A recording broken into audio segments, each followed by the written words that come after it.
오늘 또 우리를 사랑하시는 하나님께서 이 은혜의 자리에 불러주신 줄 믿습니다. 이 아침에도 말씀 가운데 하나님의 마음을 깨닫고 하나님을 경외하는 삶을 이어가시길 주님의 이름으로 축원합니다. 오늘 말씀은 어제와 같은 잠언 10장으로서 솔로몬의 잠언입니다.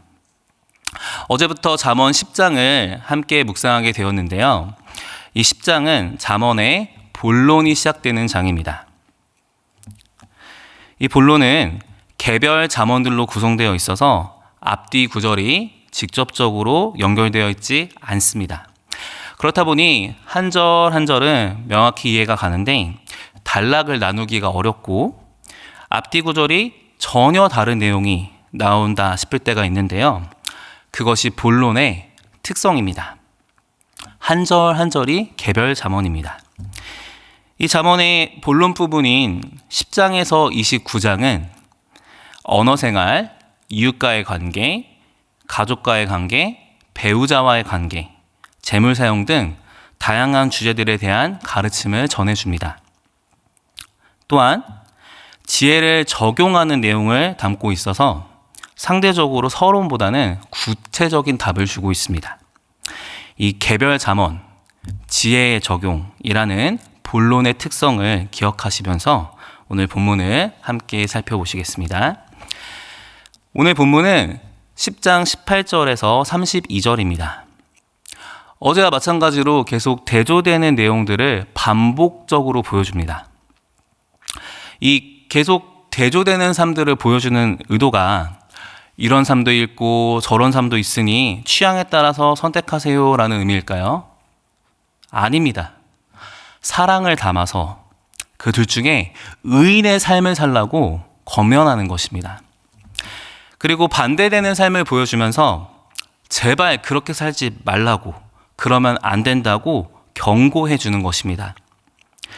그런데 이 권면과 경고를 누가 누구에게 하고 있는 것일까요? 1차 독자를 고려하면 하나님께서 이스라엘 솔로몬 왕을 통해 하나님의 선택하신 백성인 이스라엘 백성들에게 전하시는 말씀입니다. 당시 그의 백성들에게 권면과 경고를 전해주신 하나님께서는 지금 하나님의 백성으로 이 시대를 살아가는 우리들에게도 이 권면과 경고의 말씀을 전해주고 계십니다. 즉, 이 권면과 경고는 하나님께서 우리를 사랑하셔서 전해주시는 말씀입니다. 그러니 우리는 오늘 본문을 읽을 때 단순히 삶의 지혜, 교훈을 얻기 위해서가 아니라 우리를 사랑하시는 하나님과 좋은 관계를 위해서 순종하고 의지하며 따르겠다는 마음으로 읽어야 합니다. 이에 먼저 우리가 순종하고 의지하며 따라갈 우리 하나님은 어떤 분이신지 본문 속에서 확인해 보도록 하겠습니다. 먼저 오늘 본문 10장 22절을 보겠습니다. 서두에 여호와께서 주시는 복이라는 표현이 나옵니다. 우리는 이것을 통해서 하나님은 우리에게 복을 주시는 분임을 간접적으로 알 수 있습니다. 이는 복의 주권이 하나님께 속했음을 알려주고 있습니다. 사람은 하나님께 복을 받는 존재인데요. 하나님께서는 사람에게 복을 주실 수 있는 복의 주권자이십니다. 이어서 본문 27절 말씀을 함께 보겠습니다. 여호와를 경외하면 장수한다는 말씀이 등장합니다. 이 장수는 이 땅에서 은혜를 누리며 생명을 오래오래 이어가는 것을 의미하는데 이것이 여호와를 경외하는 것과 관련이 있다고 합니다. 하나님께서는 하나님을 경외하는 사람들에게 장수를 허락할 수 있는 분입니다. 이를 통해 생명의 주권도 하나님께 속했음을 알려주고 있습니다. 하나님은 사람의 생명의 주권을 가지신 생명의 주관자이십니다. 마지막으로 본문 29절을 보겠습니다.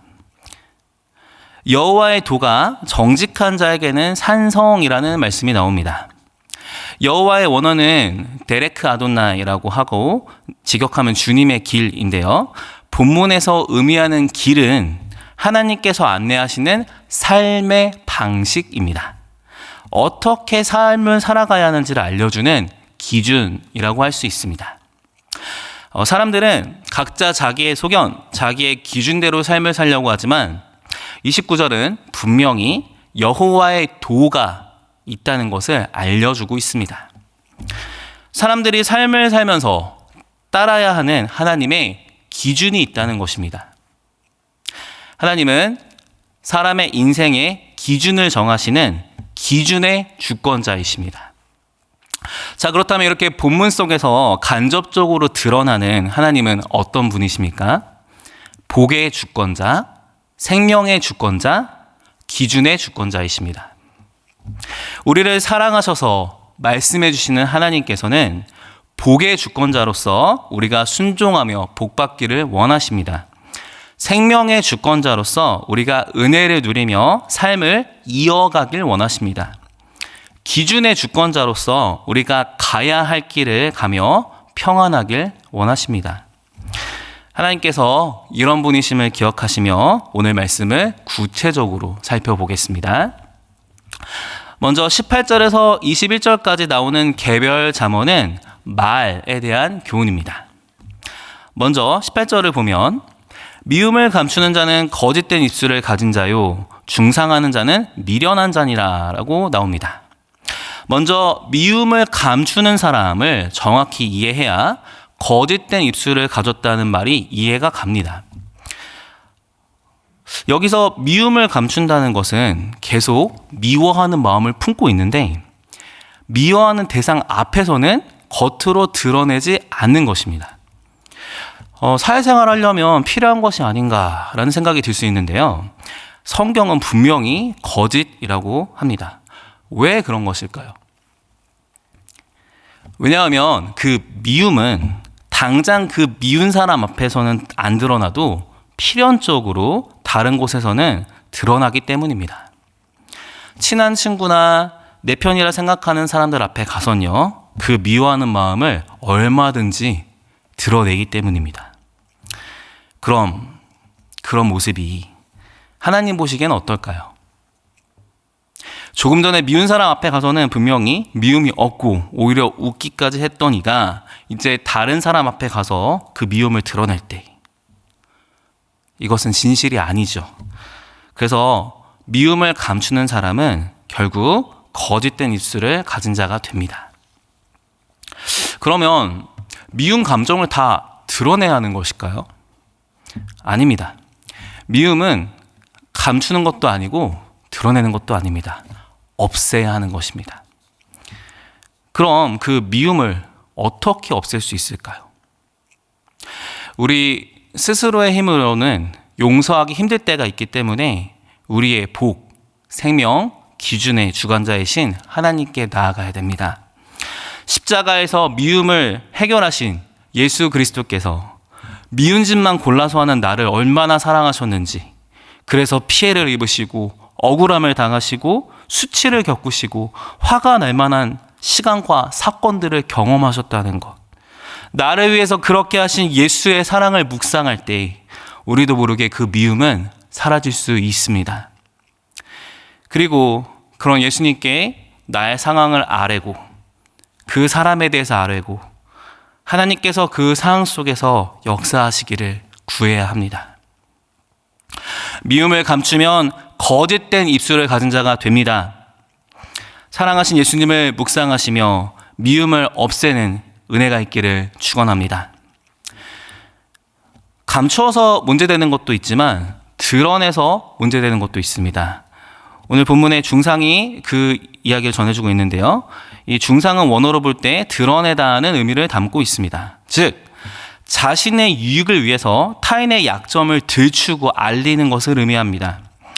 그런데 이런 사람을 성경은 미련한 자라고 표현합니다. 하나님의 형상인 사람을 그렇게 비방하면서 자기 유익을 취하는 것은 세상에서는 지혜로워 보일지 모르지만 기준의 주권자이신 하나님 앞에서는, 하나님께서는 미련하다고 하시는 행동입니다. 성도들이 해야 될 것이 아닙니다. 이어서 19절 말씀은 사람이 완전하신 하나님과 달리 불완전한 존재임을 기억할 때 쉽게 이해가 갑니다. 사람이라면 지금까지 살면서 그 말은 하지 말걸 이라는 후회 한 번쯤은 해봤을 것 같습니다. 신중한 사람도 예외는 아닐 겁니다. 사람이 말을 한다는 것은 자신의 마음을 드러내고 자기 주장 및 의사 표현을 하는 것인데 이 존재적으로 불완전한 사람에게서 완전한 말이 계속 나오기는 어렵습니다. 그러니 사람은 될 수 있으면 자기 생각을 말하기보다는 하나님께 계속 여쭙고 듣는 것이 중요합니다. 그렇게 여쭙고 듣는 시간에는 말을 좀 안 하게 되겠죠. 이 입술을 제어한다는 것은요, 단순히 침묵하는 것이 아닙니다. 하고 싶은 말이 있어도 불완전한 자기 생각보다 지혜의 근원이신 하나님 생각을 구하면서 말을 하지 않는 것입니다. 그렇게 하나님의 생각을 구하며 침묵하기 때문에 지혜가 있는 것입니다. 이어서 20절에서 21절에서는 의인과 악인의 말이 대조됩니다. 특히 여기서는 혀와 마음이 병행되어서 말하는 것이 마음과 밀접한 관련이 있다는 것을 보여줍니다. 이 잠언에서 의라는 것은요, 하나님을 경외하는 것이고 악은 하나님을 경시하는 것, 무시하는 것입니다. 평소 하나님을 사랑하고 두려워하며 그의 말씀대로 지켜 행한 사람이 그 삶 속에서 해주는 말은 주로 하나님의 말씀대로 살아가자고 하는 말입니다. 그러니 귀하고 다른 이들의 영혼도 살립니다. 그러나 반대의 경우 악인은 사람은 자기 마음대로 살면 된다, 이것을 주로 전합니다. 그러니 생명력이 없고요, 그러니 가치가 없고요, 자기 자신도 못 살리는 결과를 맞이합니다. 이를 통해서 우리의 모든 말은 마음에서 나오고 주권자 되신 하나님 앞에서 하는 것임을 기억하시면서 늘 하나님께 여쭙고 말하는 거룩한 언어 생활을 누리시기에 주님의 이름으로 축원합니다. 이어서 22절에서는 하나님께서 주시는 복에 대한 메시지가 있습니다. 이 말씀은 가장 먼저 하나님께서 복 주시는 주권자이심을 드러냅니다. 그리고 이어서 우리가 일상에서 얻은 이익이 정말 하나님으로부터 받은 복인지 아닌지를 분별하게 해주는 귀한 말씀입니다. 하나님을 의지하면서 성실하게 맡겨주신 삶 속에 얻은 유익들은 감사의 고백을 하게 하고 보람을 느끼게 하면서 행복함을 줍니다. 비록 그 소득의 액수가 크지 않다고 해도 큰 기쁨과 감사가 있습니다. 그런데 정말 많은 이익을 얻으면서도 불안해하고 괴로워하고 고통스러워하는 경우가 있습니다. 하나님의 말씀 밖에서 죄를 지으면서 얻은 불의한 재물, 부당하게 얻은 이익이 있다면 원망과 미움을 사게 되죠. 그리고 그 악행에 대한 보복을 두려워해야 할 경우도 있습니다. 결과적으로는 슬픔이 따르게 됩니다. 그러니 많은 유익을 얻기보다는 하나님께서 주시는 유익만 얻으시기를, 무엇보다 복의 주권자이신 하나님과 가까워지는 복을 누리시길 바랍니다. 이어서 23절부터 25절까지 의인과 악인의 이야기가 나옵니다. 여기서 미련한 자, 명철한 자도 나오는데요. 미련한 자는 악인과 같이, 명철한 자는 의인과 같이 볼 수 있습니다. 의인의 특징은 지혜, 즉 하나님을 경외하고 말씀대로 사는 것을 즐거움으로 느끼며 기뻐하고 삽니다. 세상 사람들이 아직도 교회 다니냐 라는 말을 할 때, 하나님을 믿으면 돈이 나오냐 밥이 나오냐 이런 말을 할 때 저희는 이 말씀을 꼭 기억해야 합니다. 의인은 하나님의 말씀대로 사는 것을 기뻐하고 현실에서도 그가 품은 거룩한 소망들은, 즉 하나님 나라를 향한 그의 꿈과 바람은 실제로 이루어지는 것을 경험합니다. 그 과정에서 하나님께서 하신 약속에 의해 삶의 필요도 분명히 채워집니다. 영적인 복과 소원이 이루어진 것도 있지만 삶의 필요도 채워집니다. 즉 하나님께서 현실이 되어주십니다. 실제로 하나님께서 현실이 되어주십니다. 그런데 악인은 하나님 말씀을 떠나서 죄를 짓는 것을 즐깁니다. 그 결과가 어떻습니까? 계속 말씀 밖에서 사니까 순간의 쾌락은 느껴도 잠시 후 불안해집니다. 그런데 그래도 계속 죄를 즐기다 보니 반복하게 됩니다. 그런데 악인들 계속 그렇게 살 수 있을까요? 성경이 증언합니다. 언젠가 의인이든 악인이든 회오리 바람을 맞이합니다. 이 회오리 바람은 인간이 감당하기 어려운 큰 고난이나 하나님의 심판을 의미합니다. 이때 악인들은 흔적도 없이 반드시 사라집니다. 멸망합니다. 그런데 하나님을 경외하는 의인들은 능히 견디고 남아있게 됩니다. 이 현세에서는 하나님을 의지하며 어려움을 견디는 것이고 이 내세에서는 하나님 나라에서 영생을 누리는 것을 의미합니다. 그 말씀에 이어 26절에서는 갑자기 게으른 자가 등장합니다. 이는 부리는 자를 무시하고 자기 마음대로 하는 사람들입니다. 이것은 지금 일하고 있는 곳에서 열심히 일하세요라는 교훈일까요?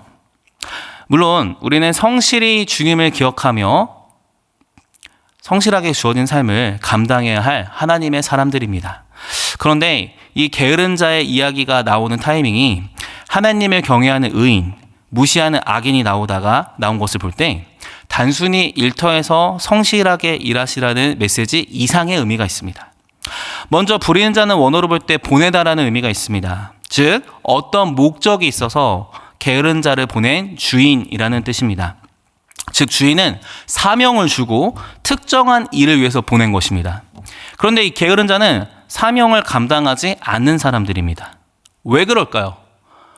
기본적으로 주인을 무시하기 때문입니다.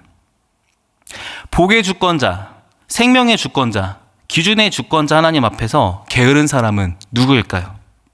하나님을 무시하는 사람입니다.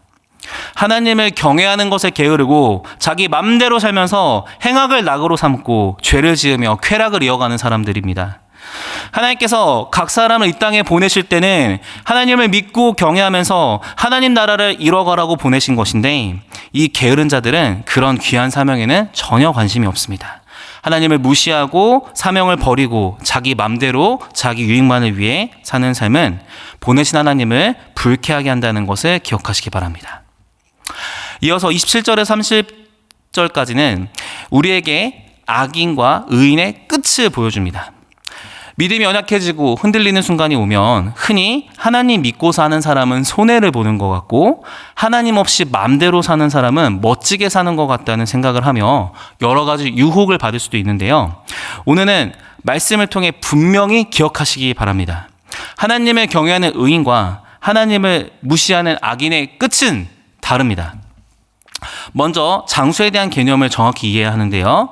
장수가 하나님의 복이라고 하면은 예수님 잘 믿고 섬기는 분들도 일찍 돌아가시기도 하고 안 믿고 나쁜 짓만 하는 사람들이 가끔 오래 살기도 하는데 뭡니까? 라고 하신 분들도 있고 힘든 세상에서 오래 사는 것이 무슨 복입니까? 라는 질문을 하시는 분들도 있습니다. 이 성경에서 장수라는 것은요, 하나님께서 허락하신 은혜들을 누리면서 이 땅에서 오래 사는 것입니다. 하나님께서 영적인 복과 함께 삶에 필요한 것을 채워주셔서 부족함 없이 감사하며 사는 것을 의미합니다. 성령께서 강권적으로 생명 주셔서 오래 살게 하시는 은혜도 있겠지만 하나님의 말씀대로 살면 보편적인 경우에 있어서 장수를 누릴 수밖에 없습니다. 미움, 다툼, 시기, 질투 이런 것을 품고 사는 사람보다 이제 말씀대로 살면서 이렇게 또 새벽에 나와서 찬양하고 말씀 듣고 기도하는 삶 계속해서 살아갈 때 하나님 말씀대로 기뻐하고 감사하며 사랑하며 살아갈 때 어떤 결과가 펼쳐지겠습니까? 그래서 하나님 말씀대로 살다 보면요, 보편적으로는 장수하게 되는 것이 맞습니다. 물론 예외적으로 참 마음 아픈 경우가 있습니다. 성도님들께서 일찍 부르심을 받기도 하고, 그럴 때 우리가 인간적으로 참 슬픈데요. 이제 그런 경우는 생명의 주권자이신 하나님만 아시는 부분이고, 또 경건한 자들의 죽음은 하나님께 귀한 것이라고 성경에 말씀하셨으니 우리는 이제 그런 순간을 맞이할 때 영생의 소망을 붙잡는 그런 마음도 있기를 소망합니다. 그렇게 보편적으로 적용되는 장수의 원리가 선포된 후에 28절에서는 소망에 대한 대조의 결과가 나옵니다. 간단하게 얘기해서 의인의 소망은 반드시 이루어지지만 악인의 소망은 사라져버리는 것을 보여줍니다. 기준의 주권자께서 최후의 날에 하나님의 기준대로 살아온 자들과 그렇지 않은 자들에게 반드시 보응하신다는 것을 기억하시고 하나님의 기준대로 사시기를 소망합니다. 이어서 30절에서는 히브리인의 문화를 이해하며 보셔야 하는데요. 땅을 얻고 그곳에서 살아가는 것은 하나님의 복으로 여겼고 그 땅에 살지 못하고 쫓겨나는 것은 비극으로 여겼습니다. 우리는 이 말씀을 통해서 하나님을 경외한 자들은 하나님께서 계속 보존해 두시고 그것을 누릴 수 있도록 하시는 은혜가 있고 하나님을 대적하는 자들에게는 그와 상반되는 상황이 펼쳐진다는 거 기억해 보면 좋겠습니다. 끝으로 31절과 32절에서 하나님께서 주신 언어의 선물을 하나님을 경외하고 생명 살리는 데 쓰는 자와 하나님을 무시하고 악한 데, 폐역한 데 쓰는 자의 결과가 어떠한지를 볼 수 있습니다. 그러므로 사랑하는 성도 여러분, 하나님을 경외하는 자의 삶, 의인의 삶과 악인의 삶을 다시 한번 기억하시길 부탁드립니다. 우린 그 결말도 들었습니다. 하나님께서는 우리 모두가 하나님을 경외하고 하나님의 길을 걷는 의인의 삶을 살기 원하십니다. 그러므로 생명의 길과 죽음의 길이 있으니 생명의 길로 계속 걸어가십시오. 하나님을 경외하고 하나님의 길을 걸어가십시오.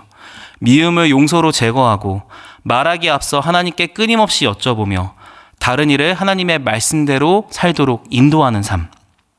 하나님을 기쁘시게 하는 것을 기쁨으로 삼고 고난과 환난 속에서도 말씀과 기도로 견디는 견고한 삶. 하나님의 은혜 가운데 장수를 누리고 영원한 생명을 누리는 삶.